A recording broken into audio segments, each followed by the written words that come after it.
इस न्यूज के प्रायोजक हैं देव जनरल स्टोर एवं पुस्तक भंडार, नया बस स्टैंड, मुंगेली।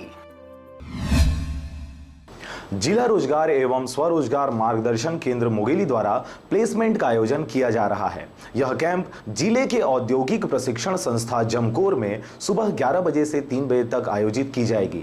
कैंप के लिए रायपुर की निजी कंपनी द्वारा सिक्योरिटी गार्ड के 150 व सेल्समैन के 20 पदों में पात्र हितग्राहियों की भर्ती ली जाएगी। वहाँ जो लास्ट प्लेसमेंट कैंप होना है वो 26 तारीख को है, 26 मई को। वो ITI जमकोर मुंगेली में होना है। इस प्लेसमेंट कैंप में एक निजी कंपनी आएगी जिसने 2 तरह के पदों की अधिसूचना जारी की है। एक पद है सिक्योरिटी गार्ड का और दूसरा है सेल्स एग्जीक्यूटिव के लिए।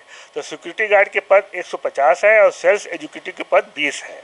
इसके लिए योग्यता मिनिमम 8वीं कक्षा पास होना चाहिए।